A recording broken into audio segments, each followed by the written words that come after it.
Ok, je veux qu'on recap le trade d'aujourd'hui. Ok.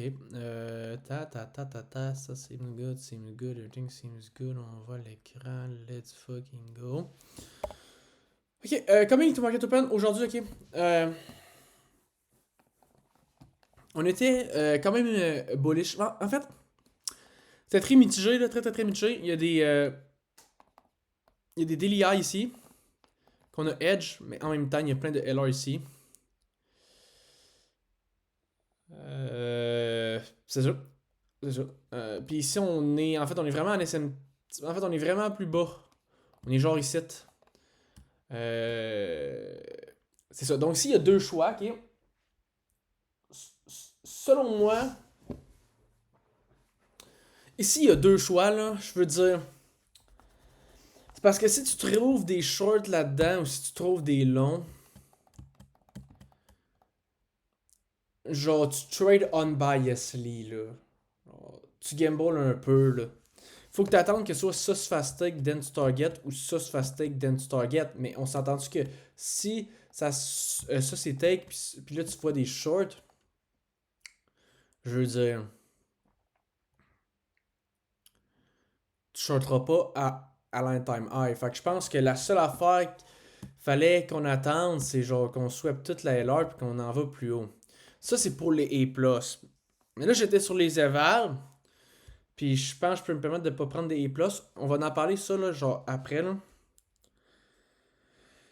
Mais, ouais, ça fait qu'est-ce que je décide de faire, c'est que dans le fond, à l'open, on l'inverse un 5 minutes ici, on réagit dans 5 minutes, puis on a une entrée sur 1 minute. Ici. Euh, ici, l'idée derrière le tête, c'est quand même de l'estime de merde, là. C'est. Ça, je vois ça comme un rejection block. Ça, je vois ça comme un rejection block. Ça ici, je vois qu'il est quand même un petit peu sponsor à cause de ces deux rejection blocks. Puis on shut down. Mais genre, elle savait que c'était vraiment pas le meilleur des bias. Puis je savais que c'était des trades que je prenais juste sur mes evals. On va voir si en fait j'aurais dû le prendre ou pas sur mes evals là, avec tout ce qu'on va parler là, après sur les evals. Là. Mais premièrement, c'est un bias qui est vraiment. Qui est très très très très très. Qui est très médiocre. Puis en plus de ça, ici c'est même pas un rejection, c'est vraiment juste des equals. Ici c'est un rejection.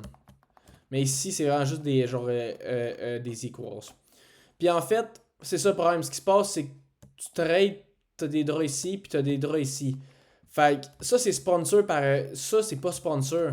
Parce que si ça, c'est take, alors là, le 5 minutes, il est sponsor, tu comprends? Mais ça, je le savais. I mean, quand même des choses que je savais. Il y avait des equals, puis en plus de ça, tu short en all-time high.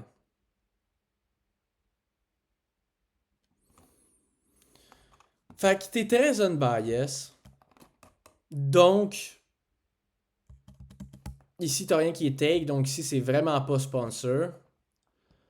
En plus, t'as des equals, raison de plus que c'est ça, c'est pas sponsor, puis raison de plus qu'on est unbiased. Puis ici, le SMT qui était ici, elle est vraiment irrelevant pour de vrai. Puis tu short à l'all-time high. Puis au bout de la ligne, dans le fond, tu short à l'all-time high, mais aussi tu trades dans un esti de chop, tu sais, parce que s'il y a des draws ici, des draws ici, genre je veux dire, c'est un trade de merde.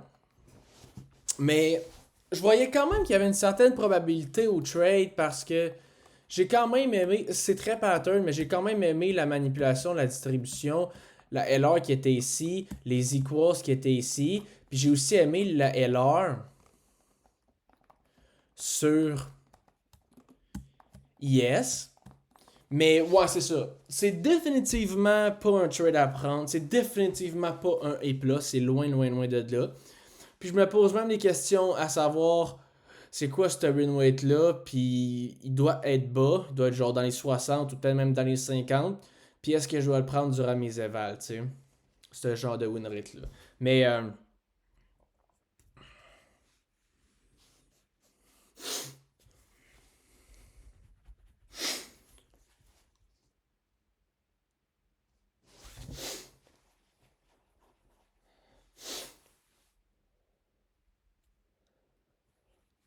C'est ça. Bionic va dire t'es un esti genre de donut parce que c'est un mechanical trade. Blake va rien prendre. InQcam disait qu'il était tenté à prendre ce short-là, mais genre, il trouvait qu'on était quand même bullish, fait qu'il l'a évité. Paris l'a pris, puis il est allé break-even ici. Alors là, c'est comme. Tu sais, je veux dire, dans mon monde à moi, on n'est pas supposé de reject from here. Tu sais, je veux dire, je comprends, c'est un trade de merde, là. Je comprends. Mais genre, en temps normal, c'est un genre de trade où t'es supposé hit le 1 pour 1 puis de coller. Mais moi, j'avais un 1.5 puis j'avais break-even ici. En gros, c'était vraiment ici que je voyais une réaction, tu sais. Parce que si tu prends ton TP là ou si tu prends ton break-even, c'est que tu vois une réaction là, tu sais. Puis j'en voyais pas là. Fait que j'ai dit, j'irai pas break-even. Mais, tu sais. Mais c'est là que je me demande, est-ce que quand je prends un trade de merde, genre, tu sais, c'est comme hier là. Genre, tu prends un trade de merde, tu vas pas break-even là, c'est bien. Mais dans le fond, vu que c'est un trade de merde, t'aurais peut-être dû aller break-even ici, puis tu te fais stop. Tu sais, c'est comme hier, là, dans le fond, là. Ça, c'est à checker, là. Mais tu sais, je veux dire, on était à une couple de ticks de soit ben, en fait, d'aller break-even, là, mais. Encore là, ça, genre, je veux dire, je parle du setup secondaire de ce trade-là, mais faut savoir, le setup primaire est dégueulasse, là. Genre, le key level est complètement dégueulasse, là.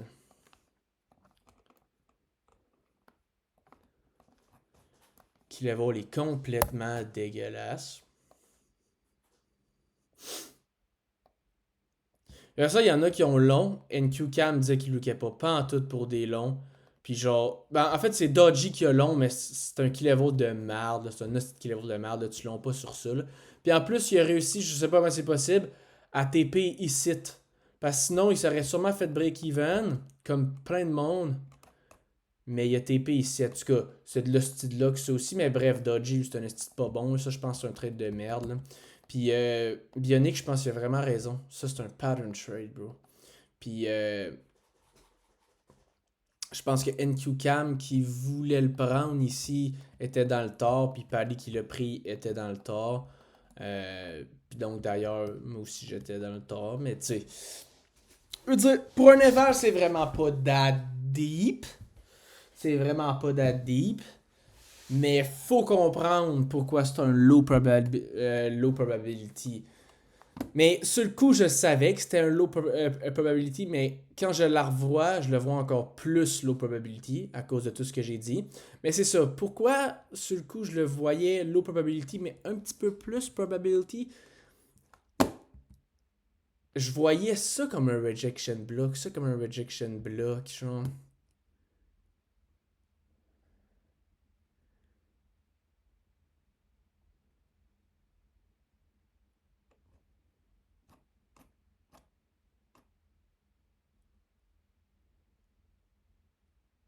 Mais c'est des stick equals, ça.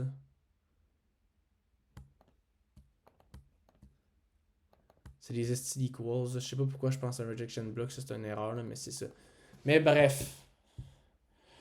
Donc, c'est ça. Donc là, on rentre sur les évals, hein, et on, on voyait sur les Funded, on veut les trader comme des jeux vidéo, puis on sait qu'on est en train d'apprendre à comment prendre des bons et plus. Mais il faut aussi savoir en fait, il faut aussi voir les évals comme des jeux vidéo, puis il faut savoir qu'on est en train d'apprendre comment play genre les évals, ok? Fait qu'il faut pas s'en faire, ça se peut qu'on en bosse, tu sais. Donc, voici le plan. Voir Eval comme un jeu vidéo, oui, of course. On est là pour s'amuser. Puis on est là pour apprendre de comment play les Eval. Mais maintenant, il faut savoir comment les play, ok? Donc, en fonction du win rate des trades, ça, je veux en parler, là. Je vais faire un petit schéma, mais c'est aussi genre de comprendre la différence entre standard evals et no activation evals. En comprenant aussi comment les evals devraient être played puis comment les gars les played, mais encore là, si. C'est genre, je veux dire, faut pas. Faut pas dire, ok, si eux ils full port, je vais les full port aussi. C'est ça, parce qu'il faut être conscient de notre budget. Puis, c'est ça, Standard Evals puis Activation Evals, faut que tu check. Ok, là, Top Step, par exemple, les standards, 50$ par mois. Activation fee 109, mais là, il y a des rabais de 20$, fait qu'il tombe à 87. Apex, c'est beaucoup trop cher, là. C'est même pas rendu 30$, c'est rendu ça. Fait que ça, c'est de la merde. Ici, ben, tu peux juste prendre, en fait, c'est pas compliqué, là. Il y a 3 choix. Soit que tu prends Top Step Standard, Top Step No Activation ou Trade No Activation. C'est le même prix, ça va être genre 87, ça va être genre 89. Ici. C'est juste. Fait que ça n'a pas d'importance. Mais en fait, No Activation, la différence entre No Activation de Top Step et de Trade c'est que eux, c'est une daily loss limit. Fait que tu peux passer en une journée. Alors que ici, ben dans le fond, sur Top Step, fait que dans les deux, mais là, on compare No. Dans les deux, donc dans le standard puis le No Activation, mais là, on compare le No Activation de Top Step avec le No Activation de Trade. Ben, en fait, c'est 50% de consistency rules. Il n'y a pas de daily. Il y a pas de daily. Loss limit. Fait que c'est juste ça qu'il faut savoir. Dans le fond, il faut être capable de mélanger tout ça avec le petit schéma que je vais mettre. Donc, par exemple, qu'on a les win rates, ok? Puis par exemple, on a un coin flip ici. Wow.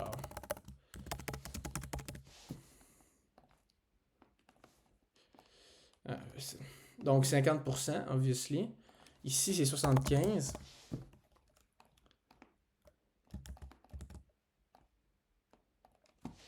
Et ici, c'est 100%, ok? On s'entend, là.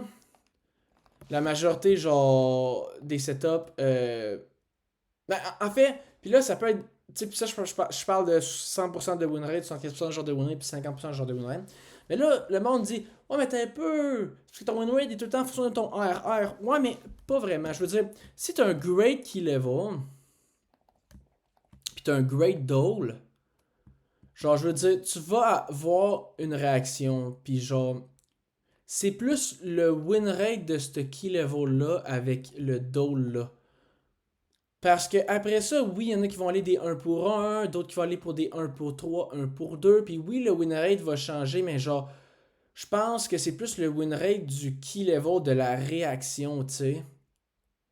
En fonction du dole puis de toute la structure.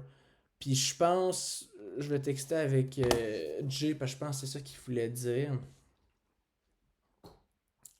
Je pense que c'est ça qu'il voulait dire. Fait que, tu sais, bref, c'est sûr qu'en Funded, tu sais, genre, je veux dire, c'est sûr qu'en Funded, on veut wait pour des A+, fait que c'est du gros win rate. Ça, on est d'accord. Puis là, genre, il y a une possibilité, parce que c'est ça, il y a une possibilité qu'en Ival, ben, on peut se permettre de prendre des trades un petit peu moins RR, donc un petit peu moins A+. Donc, peut-être là-dedans, peut-être même des coin flip. Je sais pas. Puis aussi peut-être comme des trades qui ont genre peut-être 55, 60, 65% genre de win rate. Mais ce qui est tough là-dedans, c'est que vu que j'ai tellement tryhard à juste se reconnaître comme des A+, tu sais, dans le fond, c'est... J'ai tellement été bon pour reconnaître des A+, puis juste prendre des A+, que je suis...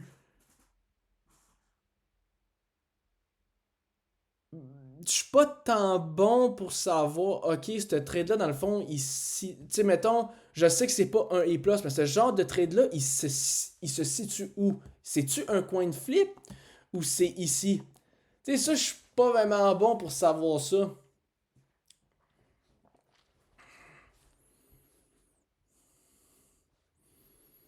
Fait que ça devient touché de vouloir, mettons, aller dans les évals puis prendre des moins que A+ setup parce que là, tu sais pas, tu dis, ok, je sais qu'il est pas A+, mais il est-tu vraiment coin de flip?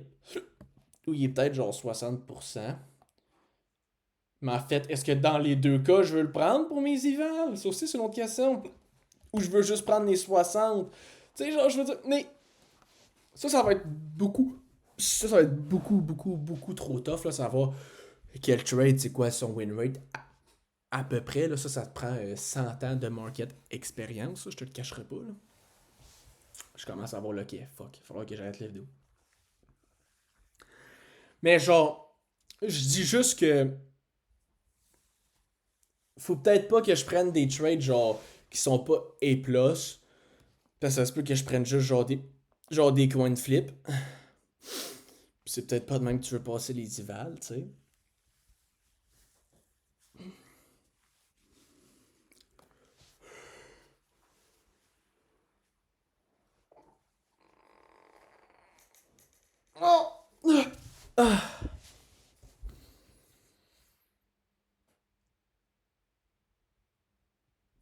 Mais je pense qu'en voyant le prix, là, des standards puis des standard activation puis aussi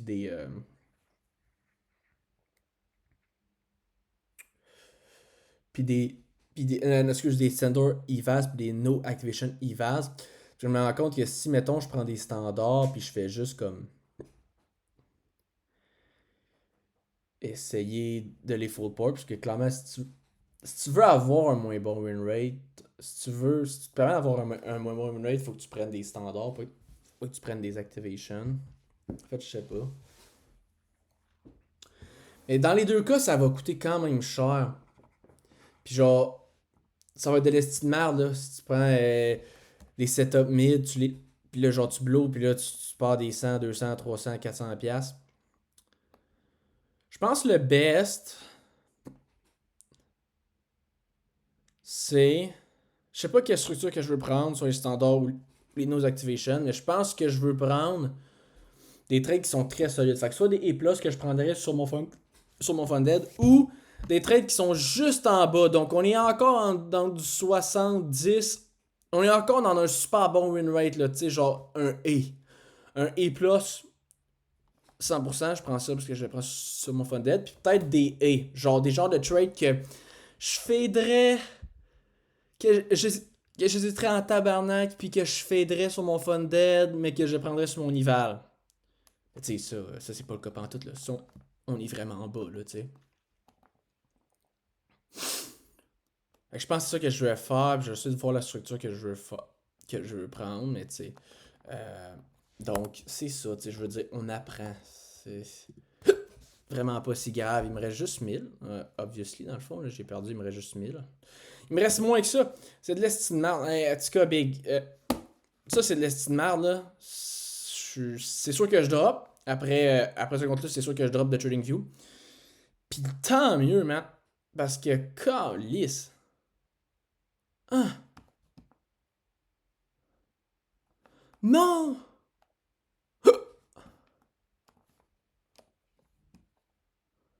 Oh shit, qu'est-ce que je fais là?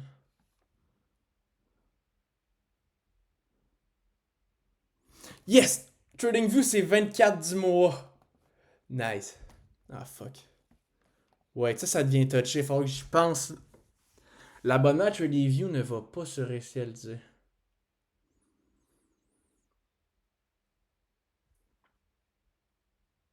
Ah, faut que je pense à ça, là.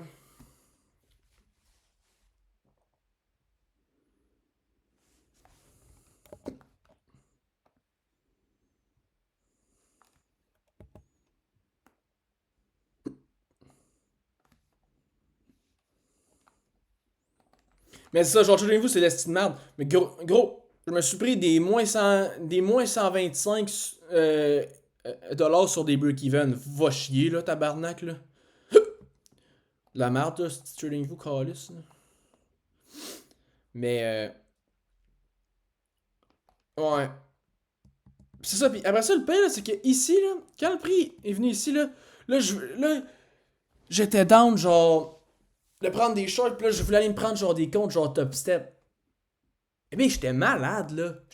J'étais vraiment, genre, j'avais, genre, une mentalité de low win rate en tabarnak, là. Genre, ça, big, oui, je comprends, c'est beau, on sweep l'external, on va aller vers l'internal, je peux peut-être voir, mais on est en all-time high, big, c'est un truc de merde. Est-ce que, mettons qu'on n'est pas en all-time high, pis c'est ce genre de trade-là, j'hésite beaucoup à prendre sur mon funded. Ça, c'est peut-être genre des genres de A setup, ou que je vais prendre sur des evals, mais pas sur des funded parce que j'hésite trop. Trop, mais bref. Puis après ça, c'est de la merde. C'est ça le recap d'aujourd'hui.